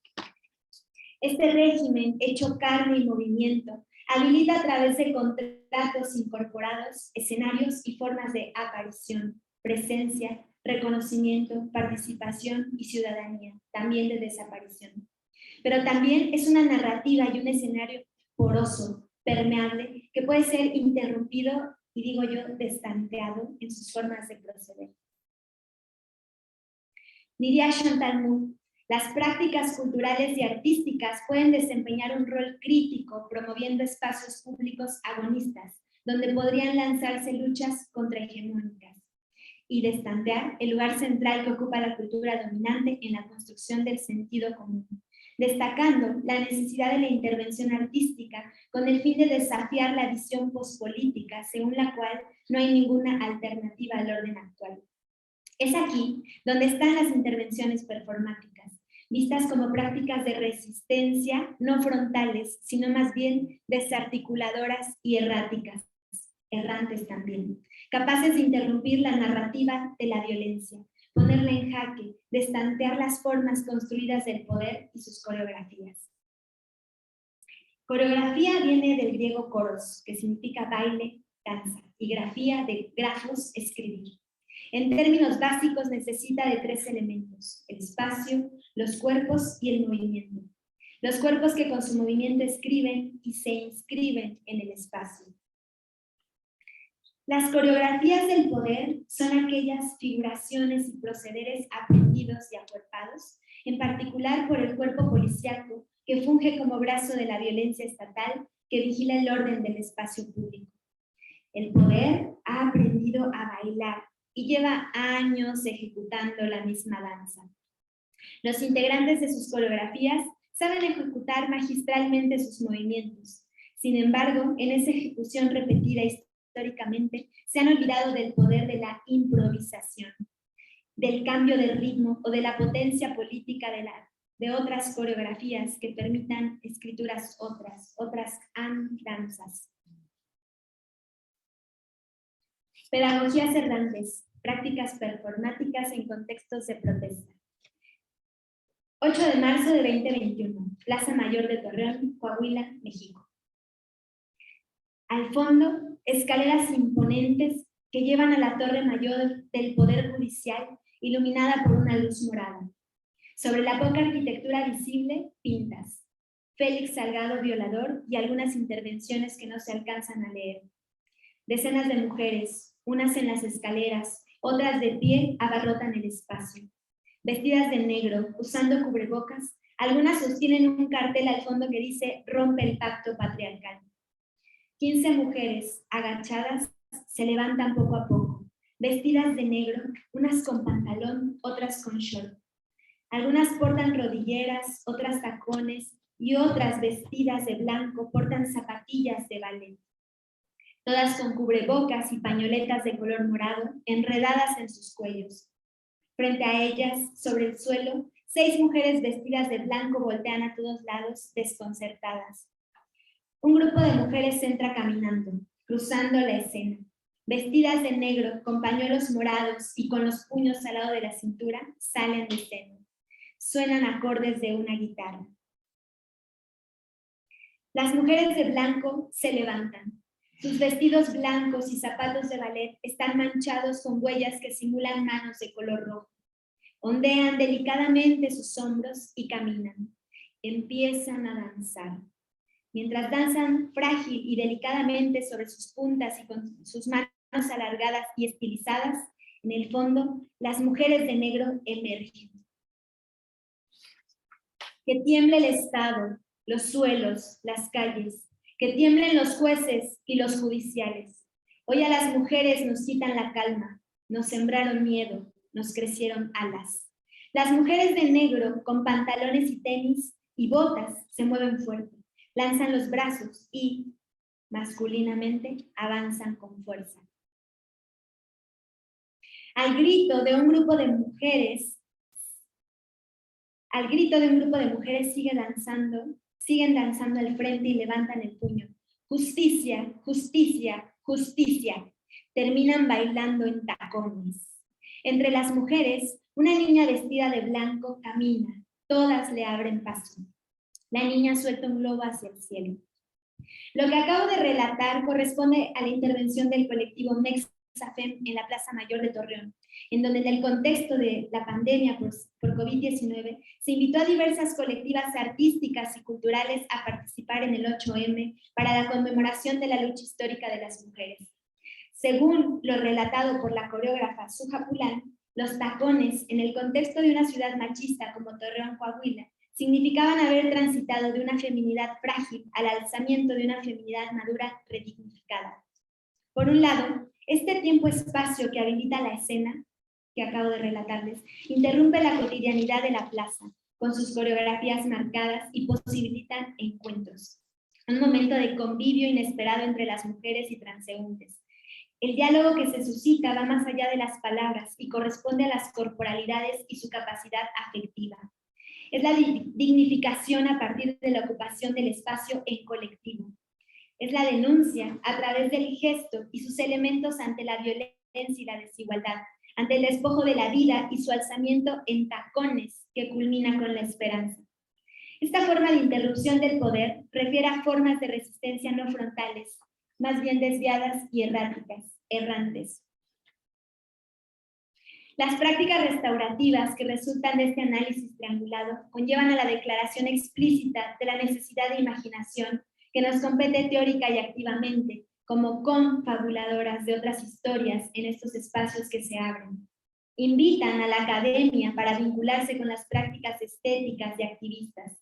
Estos saberes contagiados nos permitirán salir del aborrecimiento del presente y del desencanto ante la normalización de la violencia y del pesimismo tan asentado en la academia y en las formas de habitar la sociedad. Necesitamos provocar otras afectividades que nos devuelvan la agencia y que le den cuerpo a otras formas de relacionalidad distintas, a formas para hacer presencia a través del reconocimiento.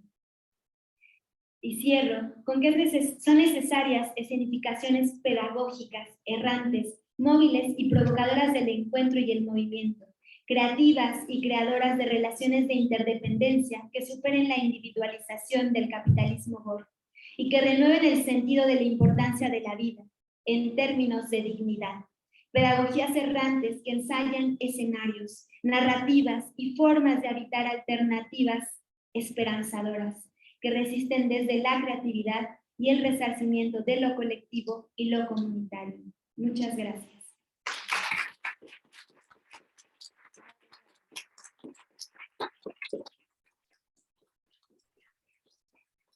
Gracias, Yadi. Muchas gracias por la presentación y por darnos términos tan interesantes. No sé si se oye. ¿Se escucha? Sí.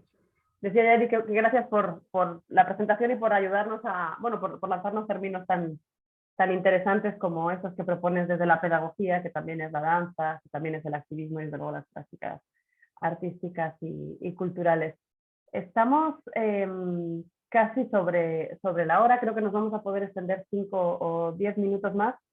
La idea que teníamos era, o que habíamos pensado, era pues a partir de esta consigna o propuesta de triangular la información y triangular nuestras respuestas, reunir, lanzar diferentes preguntas que pudieran ser contestadas de alguna manera por todas, incluyendo también a Laureana y a Marisa. Yo traía como 3 preguntas que tenían que ver con las 3 intervenciones. Creo que me voy a reducir, me voy a limitar más bien a leer solo una, que tiene que ver con uno de los términos facilitados por Yadi en esta última intervención, pero que me gustaría lanzarla, como digo, al resto también de colegas participantes. Y mientras, lo que pediría al público, creo que finalmente sí se logró la conexión por redes sociales, entonces lo que pediría es que en la sala me ayuden a recoger las preguntas de las compañeras que ahí están en vivo.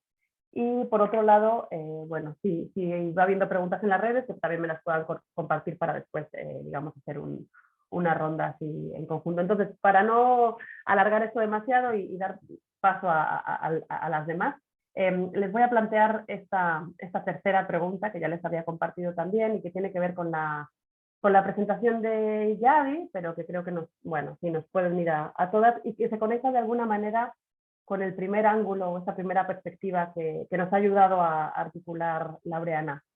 Me gustaría entonces preguntaros, un poco para tratar como de aterrizar este concepto tan interesante de ubicación que nos compartía Yadi, que en algún sentido también implica una toma de posición, una toma de partido, una localización, una perspectiva, ¿no? Me refiero a esta idea que Yadira lo ha explicado también y que además forma parte, digamos, de la estructura medular de su investigación de maestría, a esta idea de la justicia espacial. La pregunta sería, para hacerlo muy concreto, ¿qué particularidades tendría esta justicia espacial cuando nosotras aquí lo aterrizamos en lugares específicos de trabajo? Y por concretarlo todavía más y hacerlo como más estrechito, pensando que todas compartimos, aunque de maneras diferentes, el espacio del aula, del aula universitaria, pero también de los espacios de formación, la pregunta sería entonces, ¿qué particularidades tendría esta justicia espacial si la pensamos desde la universidad pública, desde nuestros salones de clase, que también sabemos muy bien que en muchos casos, en el caso de muchas de nosotras y de nuestras estudiantes y nuestras colegas, son en muchos momentos de nuestras vidas triángulos justamente de vida, ¿no? Tablas de alguna manera de salvación. Repito entonces, ¿qué particularidades tendría esta justicia espacial en nuestras universidades? ¿Y qué relación tendría también con una justicia que no sé si podríamos llamar ya temporal o histórica, por pensar en los términos de las rebeldías también zapatistas? Gracias. Os doy la palabra a quien quiera intervenir. Marisa, Laureana, Tatiana, Lorena y Yadi. Gracias.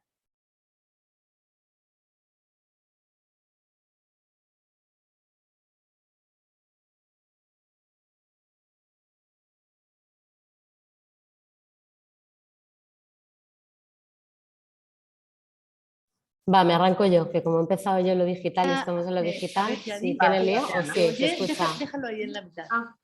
Perdón, Para darle iba a un hablar poco el giro a Tatiana. la pregunta y los 2 segundos que tenemos, si el aula puede ser un espacio de búsqueda de justicia espacial, no solamente de enseñanza y de formación, sino si en el aula se puede concretar algo parecido a la justicia. Ya con Lorena vimos el trabajo que hicimos en 2011 y el trabajo que hicimos saliéndonos del aula aquí a la explanada, anticipando esta rabia y esta necesidad de enunciar y denunciar el acoso.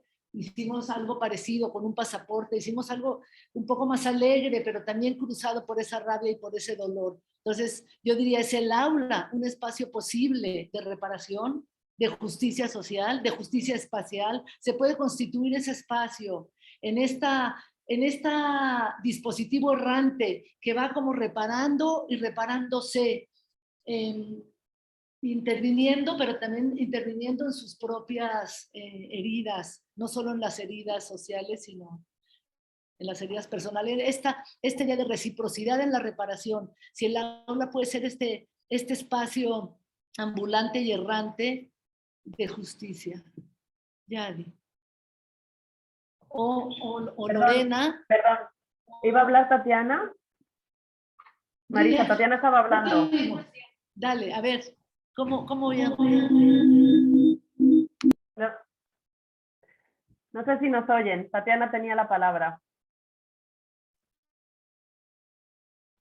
Vas, Tatiana. Sí, sin problema, porque igual no es bueno alternar. Yo era porque como no arrancábamos, no arrancaba la conexión, pero no. A ver, muy brevemente, bueno, muchas cosas que pensar porque me ha gustado mucho la carta de amor, porque al final estos espacios de reparación tienen también algo de carta de amor, sobre todo porque nos dan la posibilidad con muchísimo trabajo y yendo en contra de un montón de cosas, de hacer posible cosas igual que a las cuales no tuvimos acceso. Y yo creo que eso es una justicia espacial y que es una política de reparación. Yo pienso, por ejemplo, cuando empezamos, y tiene que ver con el desear cosas que igual no has podido tener para ti, pero que quieres para tus estudiantes, ¿no? Y que yo pienso, por ejemplo, en los imaginarios, digamos, feministas o lésbicos con los que yo me construí en los años 90 cuando estudiaba en la universidad pública, en un momento, digamos, concreto en el Estado español, después de casi 40 años de dictadura. Quiero decir que éramos además de las primeras generaciones de mujeres que teníamos esta cosa como de que podíamos hacer un montón de cosas y que realmente, digamos, tuvimos esa oportunidad porque profesoras feministas o profesores disidentes sexuales se nombraron a sí mismos, digamos, en contra de un montón de cosas, hicieron posibles que en esos espacios sucedieran cosas, ¿no? En los espacios del aula.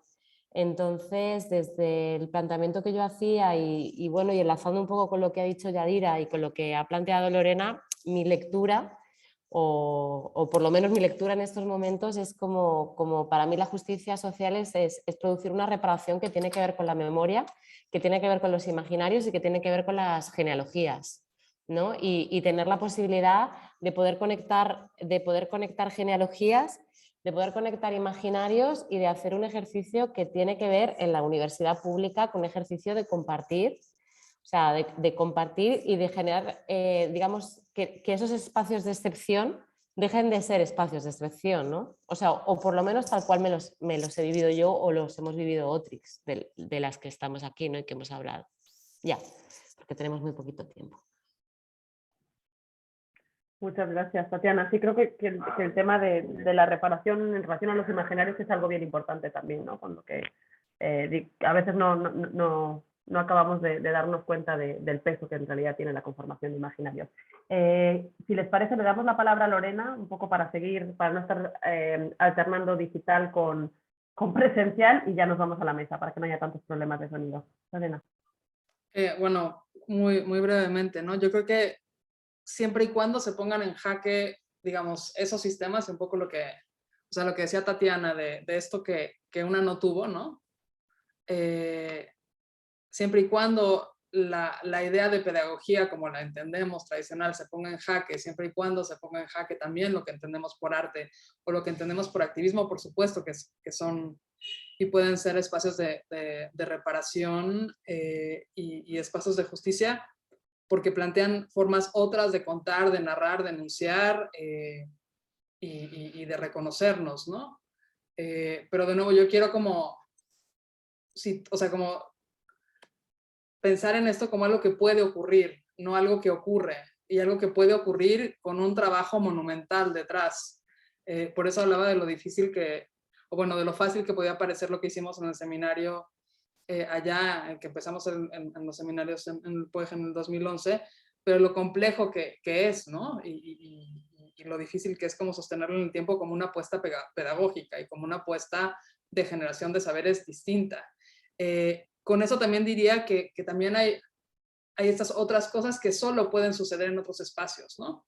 Y me refiero, por ejemplo, al proyecto que curamos María Laura Rosa, Jennifer Teversi y yo en el 2018, que se llamó Estado de Emergencia, que tenía que ver con, digamos, los feminicidios en la Ciudad de México, y que el planteamiento nuestro era una invitación del CENART, del Centro Nacional de las Artes, fue, sí, de acuerdo, lo tomamos, pero siempre y cuando nos nos permitan salirnos de aquí. O sea, no queremos tener esta conversación dentro del CENART, no queremos tener esta conversación ni dentro de los espacios artísticos ni dentro de los espacios académicos, porque es una conversación que tiene que necesariamente suceder afuera. Y entonces nos fuimos a hablar digamos, a puntos en donde habían ocurrido feminicidios y transfeminicidios, y después frente a dos instancias que tienen que ver con la procuración de justicia, ¿no? Entonces también está bueno como pensar en los alcances que pueden tener las diferentes formas, y también como en ciertos momentos hay cosas que pueden operar en ciertos entornos y espacios, pero otras que no. Gracias, Lorena. Sí, supongo que sería pensar que la justicia espacial en las aulas tiene necesariamente que tener siempre un pie fuera, ¿no? O una forma de conexión radical. No sé si Laureana y Yadi quieran continuar con esto, y pasaríamos después a las preguntas del auditorio.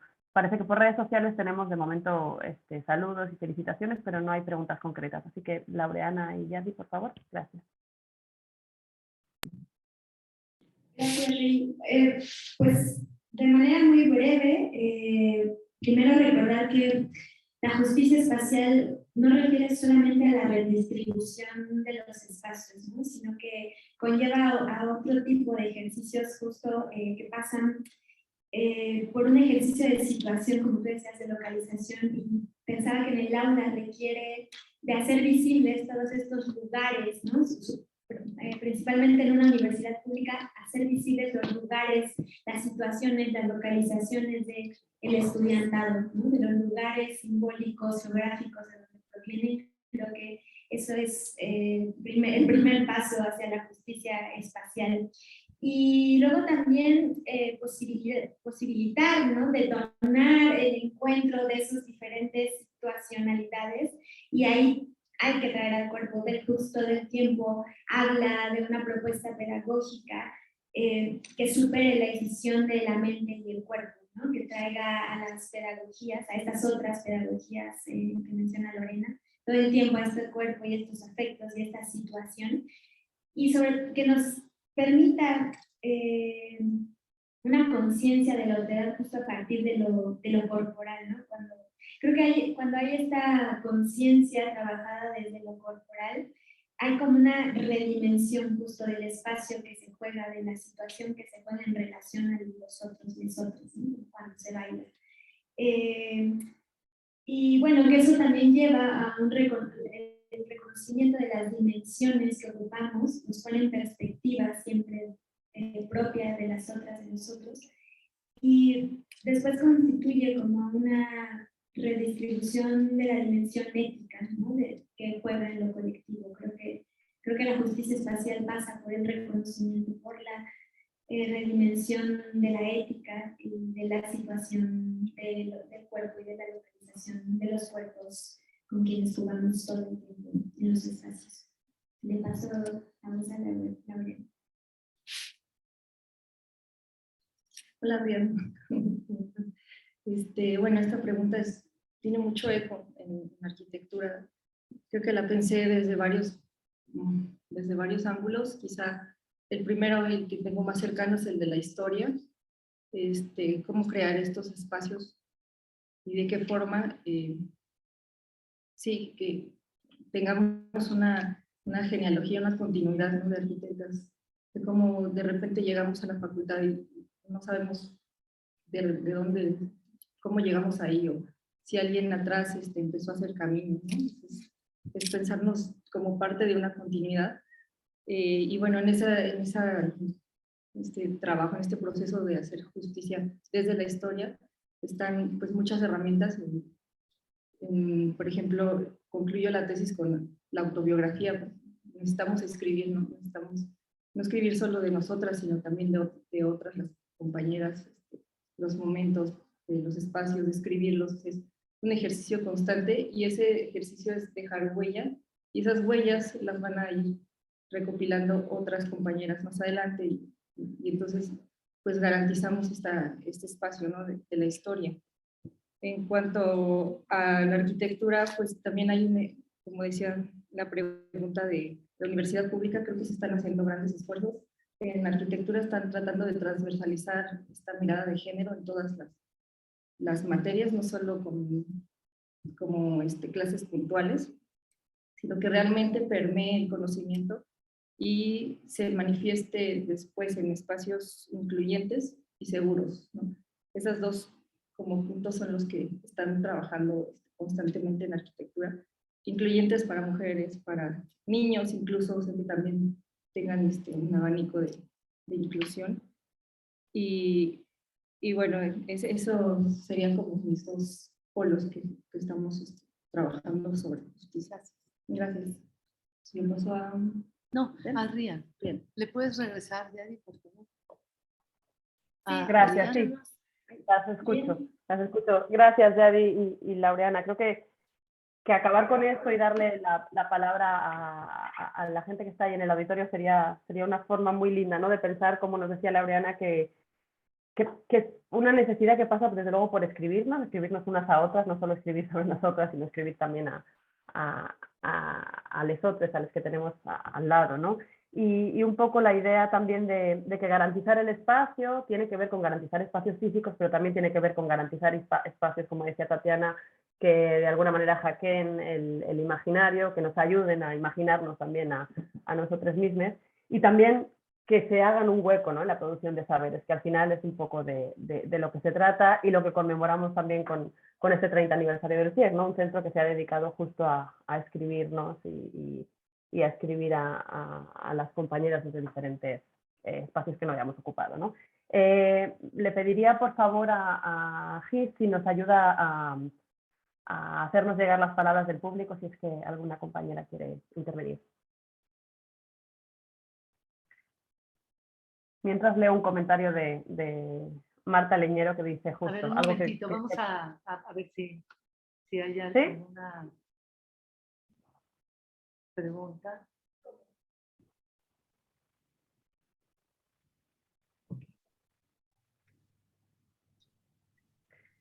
Igual, mientras se deciden, Marta Leñero comenta en redes. Necesitamos...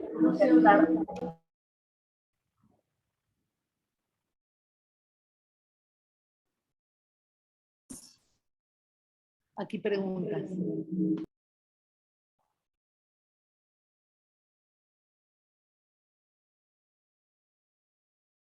¿O ya lo hacemos?